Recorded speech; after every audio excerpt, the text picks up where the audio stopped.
Hello, Scorpio. Time for your September reading. I hope it's going to be fantastic. It's a great time for new beginnings. September, back to school.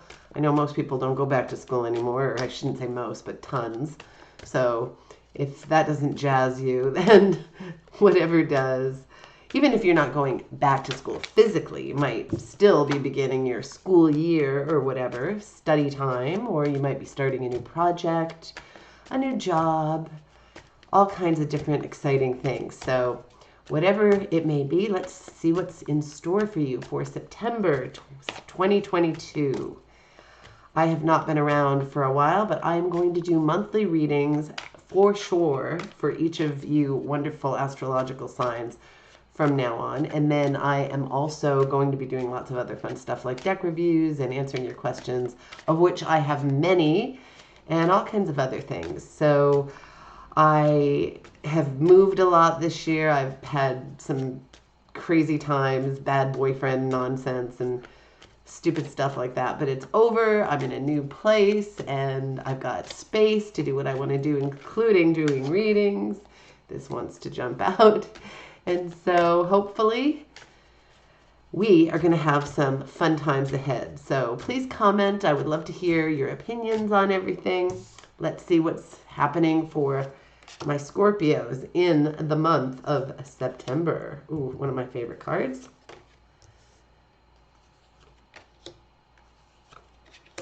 Let's see what we've got here.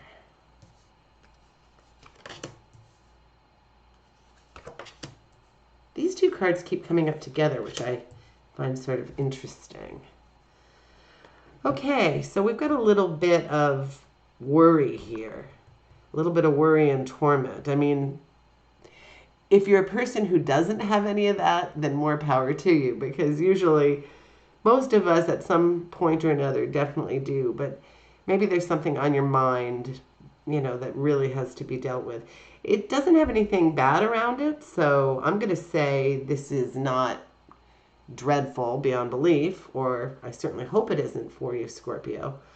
Whatever's going on here, it's going to be okay. It's really going to be okay. You can deal with it. Maybe it's work related because we've got a lot of pentacles going on here, or something to do with investments or saving or something financial.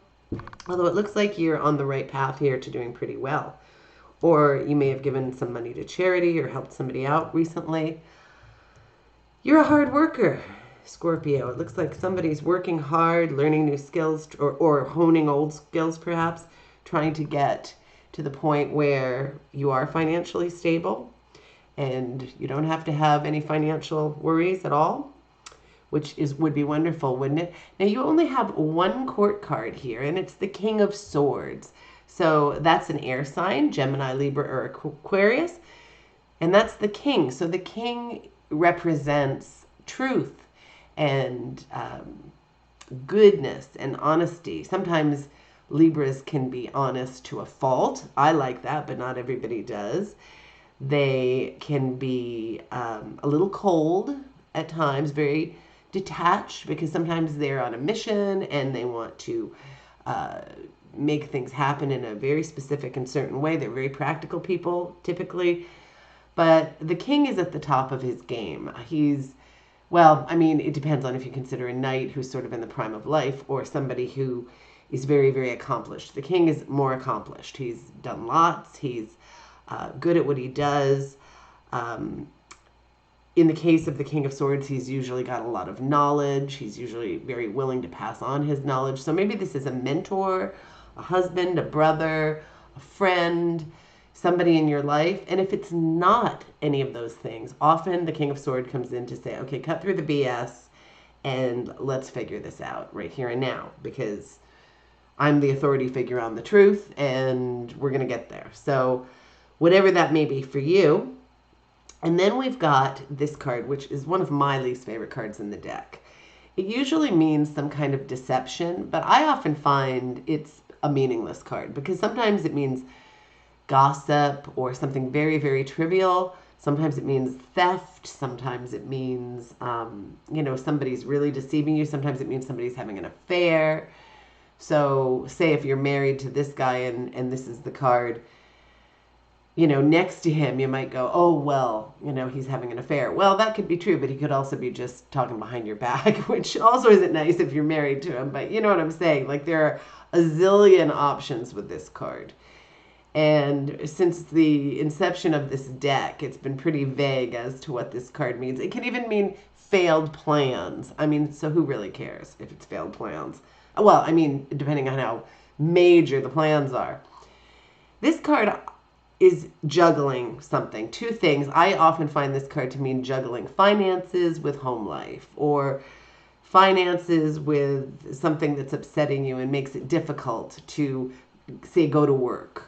Or it could be anything. It could be any social life and work. It could be anything that you're juggling and having trouble maybe finding enough time. So you have to, I like the cards like this because they're just a reminder to say, okay, so what can I do about this? Can I sort of devote an extra hour to home life? The family needs me too. So I have to, focus on that and make that a priority. And as for work, maybe I could work a little faster. Maybe there's something I could do to be a little bit more efficient.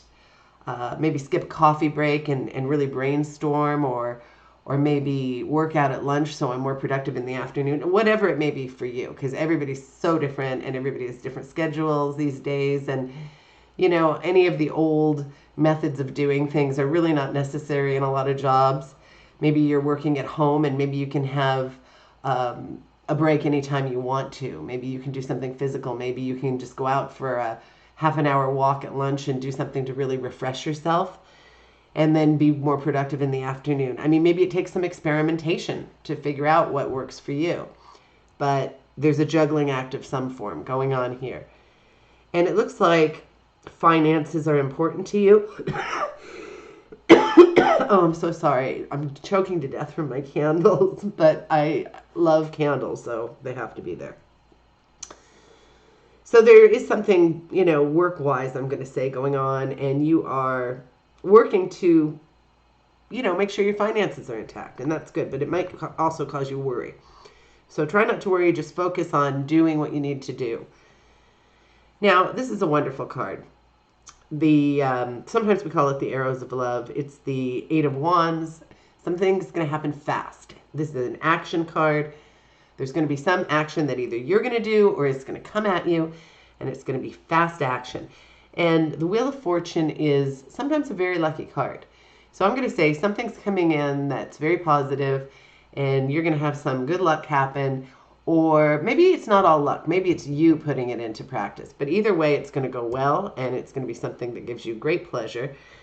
And I think you're going to be in a decent financial position. I think something's happening this month, maybe towards your finances, or maybe your attitude about your finances, or your work. Maybe there's a new job on the horizon, perhaps. And it's going to give you some reason to celebrate. And this card is all about celebration, hospitality, entertaining, happy times. Sometimes it can be a card that pops up when there's a wedding. And sometimes we call this card the wish card. So if you're hoping for something, your answer might be affirmative and you may get your wish. So that is always a very nice card to get, especially when you've got it next to the Wheel of Fortune. Here you've got the wish card right next to the Wheel of Fortune, which people will tell you that this card means fate, for the good or for the bad. And I'm sure there are people who would read it that the Wheel of Fortune is next to, somebody looking very sad, so that must mean something bad's going to happen. I totally disagree. I think something lucky's coming in, partially because of this card being here and because of all this money stuff. And nothing is really bad except for, the swords that always pop up to remind us of our worries and our fears and our, all the petty little people who are trying to bother us. So don't worry, stay focused, be happy, and I would love to hear how you feel about this reading and what's going on here with you, and if this reading makes sense to you. So please leave me your comments, and I hope to see you next month, and actually way before next month, because I'm going to do that thing of answering your questions, maybe in multiple shows, maybe I'll even do a live stream. But I hope to see you soon, Scorpio. Have a wonderful rest of the month and hope to see you soon. Take care. Bye.